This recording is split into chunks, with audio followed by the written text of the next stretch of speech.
Greetings everyone.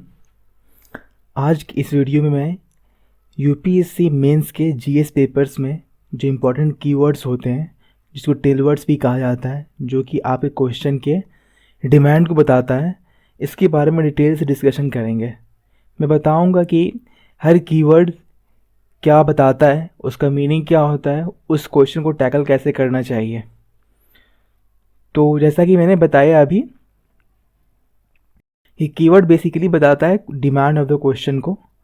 और एक important बात ये है कि जब आप प्री क्वालिफाई करके मेंस की तरफ जाते हैं तो आपके पास कंटेंट की कमी नहीं होती है, आप ऑफ कोर्स जानते हैं। और आंसर लिखना भी बहुत बड़ी बात नहीं है, मुश्किल नहीं है। मुश्किल क्या है, डिमांड ऑफ द क्वेश्चन को सामने रख के फिर आंसर लिखना, ये ज़्यादा मुश्किल है। और इसके लिए आपको क्वेश्चन को प्रॉपर समझना बहुत ही इम्पॉर्टेंट है, और कंटेंट का सही यूज़ किया जा सके, इसका भी बहुत ही ज़्यादा इम्पॉर्टेंस है। हाँ, उसके लिए ज़रूरी है कि आप क्वेश्चन को बहुत ही प्रॉपर तरीके से समझें, और उस क्वेश्चन को समझने में ये की टर्म्स का समझना एक बहुत ही बड़ा क्रूशियल रोल प्ले करता है।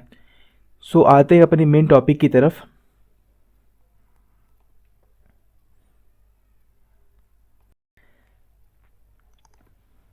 सो बेसिकली कीवर्ड्स तीन टाइप्स के होते हैं।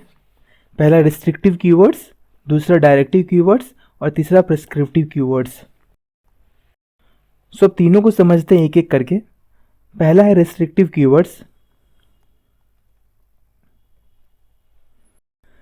इन कीवर्ड्स का मेन एम होता है कि दिए गए क्वेश्चन और एक्सपेक्टेड आंसर के स्कोप को रिस्ट्रिक्टेड रखना, लिमिटेड रखना। जैसे कि ये क्वेश्चन है, clarify how mid 18th century India was based with aspects of fragmented polity. अब इसमें सिर्फ मिड 18th सेंचुरी पीरियड के बारे में डिस्कस करना है, ना ही इससे पहले और ना ही इसके बाद के पीरियड का। नहीं तो एवेलुएटर को क्या लगेगा कि कैंडिडेट के पास में कोई कंटेंट है नहीं और वो इधर उधर की बातें कर रहा है। अब आते हैं दूसरे टाइप के कीवर्ड्स की तरफ, जिसे डायरेक्टिव कीवर्ड्स कहा जाता है।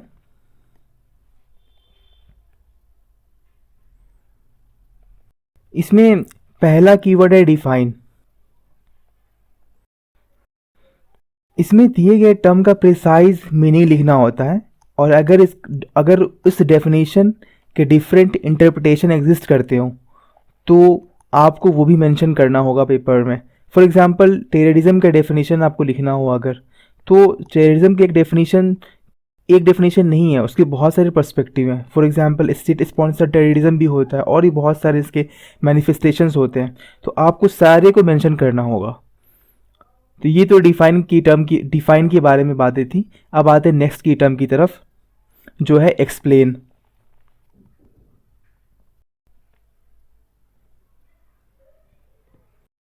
ऐसे क्वेश्चन में आपको एज्यूम करना होगा कि इवैल्यूएटर को कुछ नहीं पता है और दिए गए टॉपिक के बारे में। सो आपको बेसिकली कॉम्प्लेक्स जो इश्यू और इवेंट्स दिया होगा उसको बहुत ही आसान करके डिटेल में क्यों और कैसे वो इवेंट हुआ के बारे में लिखना होगा।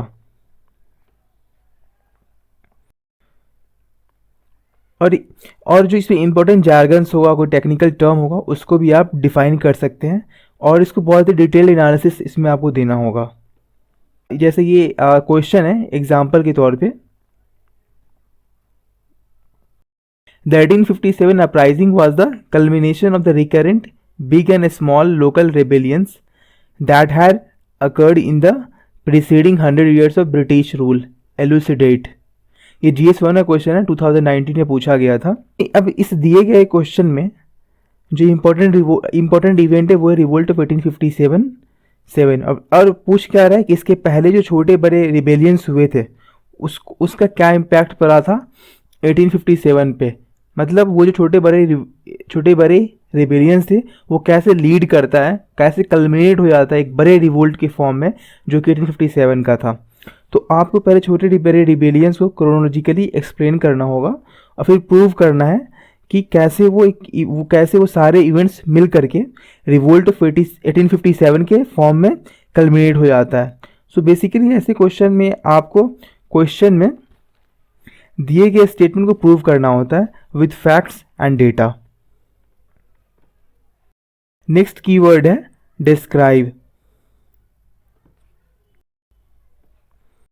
इसमें आपको दिए गए टॉपिक पे थॉरो इंसाइट्स प्रोवाइड करना होता है। फॉर एग्जांपल, अगर क्वेश्चन किसी स्कीम या पॉलिसी से रिलेटेड हो तो आपको मेन फीचर के बारे में बताना होगा उस पर्टिकुलर पॉलिसी या स्कीम की, और बताना होगा कि कौन से चैलेंजेस और इश्यूज़ को ये स्कीम डील करने की कोशिश कर रहा है और कैसे करेगा।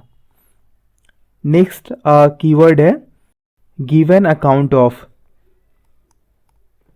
इसमें आपको पूछे गए इशू या फिर इवेंट्स का डिटेल डिस्क्रिप्शन देना होता है।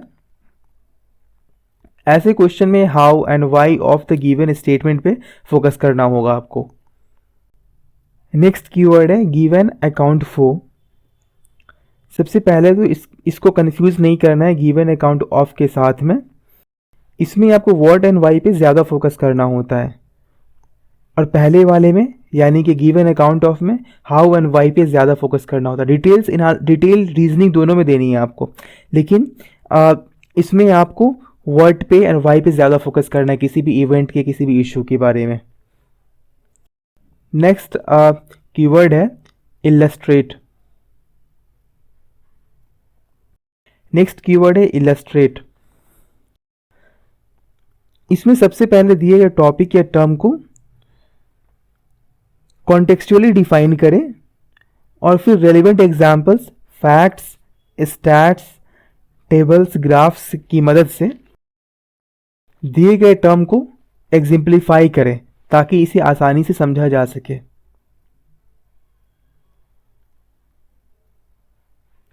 नेक्स्ट की टर्म है इलाबोरेट। इस टाइप के क्वेश्चंस में आपको बहुत डिटेल्ड इन्फॉर्मेशन देनी होती है। जैसे ये एग्जांपल है, एक क्वेश्चन 2013 में पूछा गया था। Although individuals with in a representative democracy possess rights allowing them to lobby parliamentarians and governments concerning pertinent issues, a collective approach can often exert more powerful pressure on decision makers as well as consolidating a range of similar ideas and opinions into a cohesive format. Elaborate 2013 का ये question है ये। अब इसमें आपको elaborate करने के लिए कहा जा रहा है, तो करना क्या होगा इसमें कि इसमें प्रेशर ग्रुप्स, लॉबिंग के बारे में डिटेल में इंफॉर्मेशन देनी होगी आपको।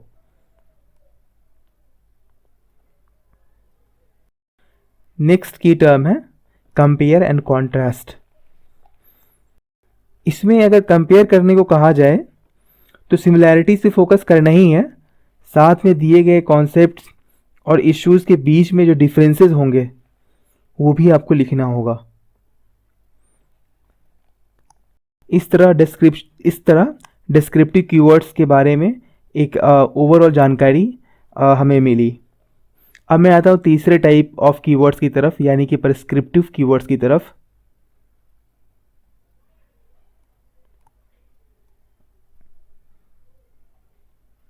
इसमें पहला कीवर्ड है इन्वेस्टिगेशन, एग्जामिनेशन और रिव्यू।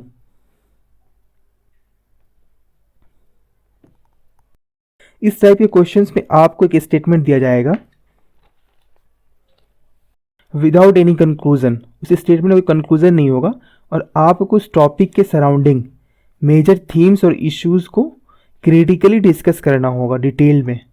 जैसे ये क्वेश्चन है, examine how the decline of traditional artisanal industry in colonial India crippled the rural economy. ये GS1 का क्वेश्चन था 2017 में। और सेम एक क्वेश्चन, दूसरा क्वेश्चन है, can the strategy of regional resource based manufacturing help in promoting employment in India. ये 2019 का क्वेश्चन है GS पेपर 1 का। अब इसे आप स्मॉलर पार्ट्स में ब्रेक कर सकते हैं इस स्टेटमेंट को, और दोनों साइड की स्टोरी को, दोनों साइड के जो आर्गुमेंट्स होंगे वो आपको प्रेजेंट करना होगा डिटेल्स में, और साथ में अपने जो आर्गुमेंट्स होंगे आपको उसको फैक्ट्स और फिगर सब्सटेंशिएट करना होगा। अगर एक लेमैन की लैंग्वेज में कहा जाए तो जिस तरीके से डॉक्टर एक पेशेंट को कैसे एग्जामिन करता है, उसकी प्रॉब्लम को सुनता है और फिर एग्जामिन करता है, सेम आपको उस स्टेटमेंट के बारे में करना होगा।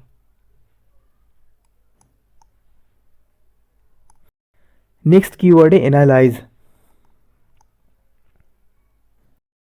एनालाइज टाइप क्वेश्चंस को सॉल्व किया जाता है एग्जामिनेशन रिव्यू टाइप वाले क्वेश्चंस की तरह ही, सिर्फ ये थोड़ा डीपर एनालिसिस डिमांड करता है।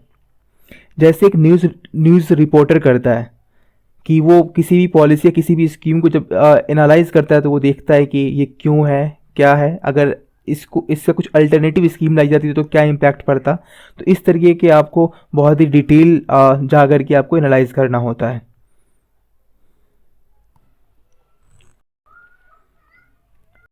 नेक्स्ट कीवर्ड है डिस्कस, क्रिटिकली डिस्कस और क्रिटिकली एवेलुएट। इस टाइप के क्वेश्चंस को रिटन डिबेट की तरह सॉल्व करना चाहिए, यानी दिए गए टॉपिक के फॉर एंड अगेंस्ट में आर्गुमेंट्स लिखना होगा और फाइनली कंक्लूजन होगा जिसमें सिंथेसिस हो फॉर एंड अगेंस्ट आर्गुमेंट्स का। इसका एक एग्जाम्पल है ये question, are we losing our identity for the global identity discuss. GS1 का क्वेश्चन था, 2019 से पूछा गया था। अब इस स्टेटमेंट के मल्टीपल डायमेंशंस को प्रेजेंट करें और फिर कंक्लूजन लिखे जो कि दिए गए स्टेटमेंट के दायरे को और बढ़ा दे, यानी कि इसके आप अगेंस्ट भी आर्गुमेंट्स लिखे, इसके फेवर में भी लिखे और जो कंक्लूजन हो वो बीच का हो।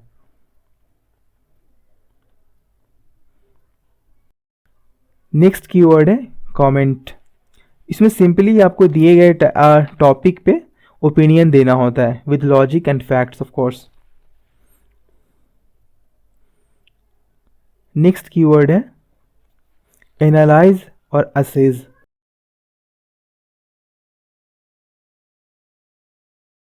इस टाइप के क्वेश्चंस में दिए गए स्टेटमेंट के बारे में prevalent different view points, views, ideas को प्रेजेंट करना होता है और फाइनली आपकी अपनी व्यू क्या है वो भी मेंशन करना होगा और उस अपने व्यू को आपको फैक्ट्स और दूसरे स्टैटिस्टिक्स से सब्सटेंशिएट करना होगा।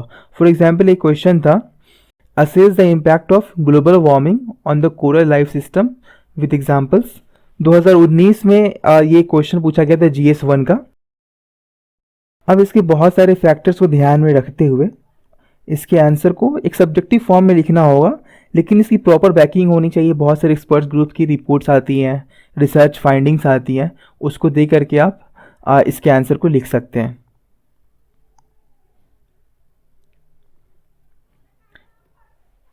नेक्स्ट कीवर्ड है जस्टिफिकेशन। इस टाइप के क्वेश्चंस को यूजुअली सॉल्व किया जाता है by proving the given statement in the question. आपको प्रूव करना होगा बेसिकली कि जो भी स्टेटमेंट में दिया हुआ है वो रीजनेबल है, जस्ट है, लेकिन बहुत सारे टाइम आप उसके अगेंस्ट भी डिसएग्री भी कर सकते हैं स्टेटमेंट से। फॉर एग्जाम्पल ये क्वेश्चन है, it is often said that politics and ethics don't go together, what is your point in this regard, justify your answer with illustrations. इस स्टेटमेंट से आप एग्री भी कर सकते हैं, डिसएग्री भी कर सकते हैं, लेकिन डिसएग्री करना ज़्यादा सही होगा क्योंकि आप एक डेमोक्रेटिक सेटअप में रहते हैं। अक्ल होकर के आप ब्यूरोक्रेट बनेंगे तो आपको डेमोक्रेटिक सेटअप में रहना होगा। तो आप ये नहीं कह सकते कि मतलब पॉलिटिक्स और एथिक्स जो है वो दोनों साथ में कोएग्जिस्ट नहीं कर सकते। ये बहुत ही मतलब अजीब सा थॉट होगा।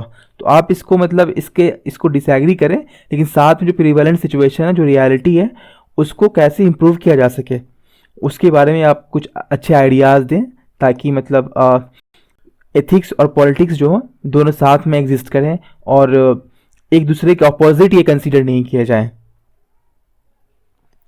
तो उम्मीद है कि आपको मैं ये इम्पोर्टेंट कीवर्ड समझाने में कामयाब रहा और आपको कुछ हेल्प हुई होगी। सो अब आखिरी अपील के, अगर इस वीडियो से कुछ फ़ायदा हुआ हो, कुछ सीखने को मिला हो, तो इस वीडियो को लाइक करें, शेयर करें दूसरे एस्पायरेंट्स के साथ और इस चैनल को सब्सक्राइब करें। Thank you very much.